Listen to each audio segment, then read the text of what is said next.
Fala meu amigo, fala minha amiga, eu sou o Felipe Luna e cara, sejam bem-vindos à era Rogério Ceni como técnico do Bahia. O cara no primeiro jogo já consegue o seu triunfo, já dá a sua carteirada, amassa o Curitiba. Cara, foi um massacre.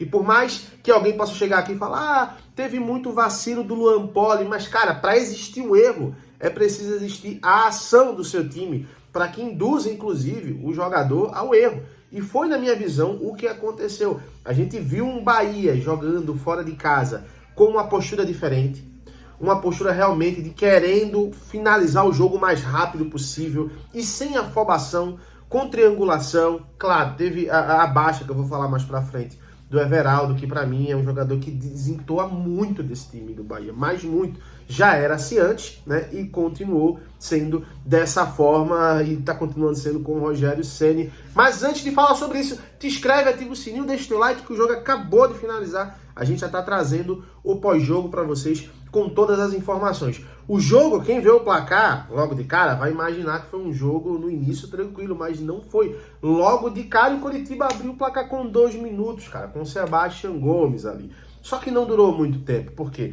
Porque o Bahia, ele teve a postura o jogo inteiro de buscar o gol a todo momento. E isso é uma característica que a gente via muito dos times do Rogério Ceni, né, do time do Rogério Ceni no Fortaleza. Era um time que sempre buscava intensidade, tinha limitações, tinha erros, né, principalmente limitações ali individuais de alguns jogadores, mas era um time que era intenso, né? Se hoje o Fortaleza, que inclusive venceu também, né? A gente vai fazer um outro vídeo depois falando sobre o Fortaleza, venceu o Corinthians por 2-1. Foi uma noite nordestina, né? Mas por mais que o time era limitado, mas ele buscava a todo momento a vitória.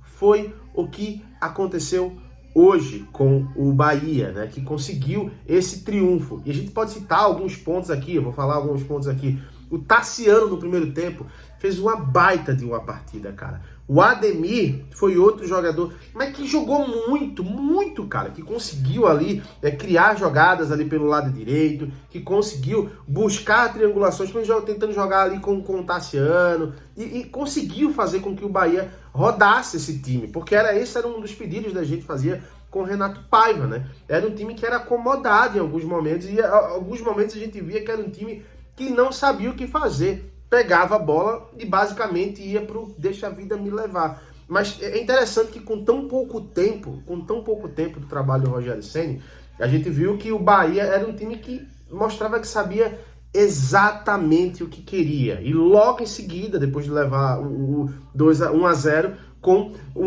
basicamente ali 9 minutos, o Rafael Ratão vai lá e empata num vacilo do Luan Poli, onde o time já buscava essa intensidade, onde o Everaldo já tinha perdido um gol feito, na minha visão. O zagueiro tirou na linha, mas você olha para o Everaldo, você vê, cara, que um centroavante tão experiente como o Everaldo, olhando para a bola naquele momento, ali você já sabe onde a bola tá, cara. O cara que é experiente, né, ele olha para a barra, ele vai ver onde é que ele vai tirar ali, se tem algum zagueiro entrando, se o goleiro tá se recuperando. Ele já tinha esse vacilo, Rafael Ratão vai lá e empate. Logo depois, outro vacilo do Luan Poli, e aí o Tassiano já vira a partida. E o Curitiba sentiu o baque na hora. Quando o Bahia consegue a virada, a gente vê que o Curitiba ele sente o baque e o Bahia aproveita. Que era uma outra crítica, né? O Bahia muitas vezes estava ganhando o jogo e recuava com o Renato Paiva. Era coisa que a gente via parecia que o time estava vencendo de 5-0 fazendo um gol. Né? E não era assim. E a gente viu que o Bahia ele estava buscando. E você vê no banco de reservas o Rogério Ceni, você vê que o Rogério Ceni ele estava agitado, perdendo de 1-0, e depois ficou muito mais agitado, e quando estava vencendo de 2-1, mostrando que ele entendeu que naquele momento o Bahia era muito superior para o Curitiba sentiu o baque, foi quando o Ademir, né? O Ademir faz o terceiro gol, e um gol bonito, viu, cara? Um gol bonito, que pra mim não foi uma falha ali do Luan Poli também, mas acho que ele poderia ter sido bem melhor. O Luan Poli, que inclusive passou aqui no Sport, foi até bem, mas depois saiu daqui, desandou na minha visão, né? No segundo tempo, o Bahia continua buscando o gol a todo momento. E é isso que me empolga num time de futebol, cara. É um time que ele respeita o seu adversário querendo fazer mais gols. E isso é a postura do Rogério Ceni. Acostumem-se, tá? Claro, tem algumas falhas que a gente pode ver. Eu acho que defensivamente o Bahia ele teve algumas falhas, né? Mas numa falha, mais uma vez, do Luan Poli, a bola sobra pro Gabriel, o Biel, ele vai e mete o quarto gol. E aí, cara, aí deixou o time baruado do Curitiba, não sabia o que fazer. No finalzinho do jogo, o Andrei, né, aos acho que 94 minutos do segundo tempo, ainda desconta pro Curitiba ali, mas aí não tinha mais o que fazer. O Bahia consegue um baita de um triunfo que coloca o Bahia numa posição mais confortável também, porque vou até abrir a classificação aqui ao vivaço pra gente falar aqui nesse momento, porque o Santos, que é um adversário direto, perdeu mais uma, e perdeu de forma bizarra, né, cara? Perdeu de 3-0 pro Cruzeiro, que conseguiu ir pra 10ª colocação, mas agora, se a gente for analisar a tabela, o Bahia, nesse momento, com a derrota do Santos, o Bahia já abre 4 pontos de diferença para o Z4. Né? Começa a dar aquela respirada no campeonato. E aí, cara, esse é o efeito positivo que tem que acontecer dentro do Bahia. Porque o próximo jogo é exatamente contra o Santos, na Fonte Nova. O Santos que está, basicamente, na minha visão, está rebaixado. Acho que o Santos ele não consegue se livrar desse rebaixamento. Você vai pegar um adversário direto e você tem a possibilidade, dependendo de resultados, óbvio, de você colocar 7 pontos de diferença para o Z4. E aí, meu querido, o campeonato já muda, porque você já começa a olhar o 12º colocado, que é vaga de Sul-Americana. Óbvio, tá cedo para a gente falar sobre isso agora? Sei que tá cedo.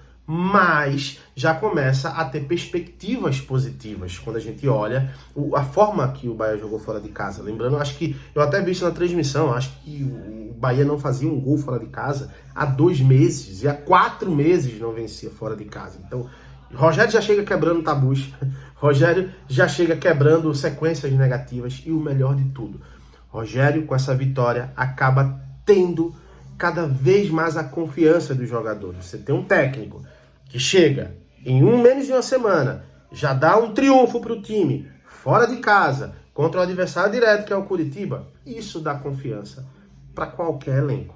Isso dá confiança. O que é que eu queria ter visto? Queria ter visto o Juba jogar. Né?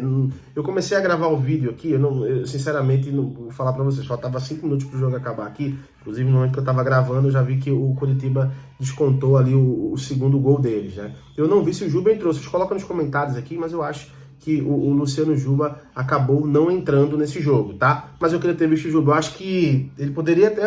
Minha única crítica, eu acho que ele poderia ter colocado o Luciano Juba ali com 10 minutos de jogo, talvez até para dar um pouco mais de ritmo pro Luciano Juba. Eu queria ver esse Luciano Juba com mais minutagem dentro do campo.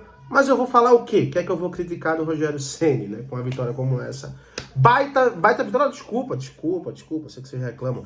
Triunfo, baita triunfo do Bahia. Tô aprendendo, calma. Mas eu quero ver a opinião de vocês. Deixa aqui nos comentários o que é que vocês acharam desse triunfo do Bahia. Se empolgou com o Rogério Ceni? Deixa aqui nos comentários, eu quero ver a tua opinião. E é claro, qualquer outra informação a gente volta a qualquer momento e traz tudo na íntegra pra vocês. Chegou até o final do vídeo? Pô, se inscreve, dá essa moral pra gente aqui, tá bom? Fiquem com Deus, boa noite. Aproveitem essa vitória aí.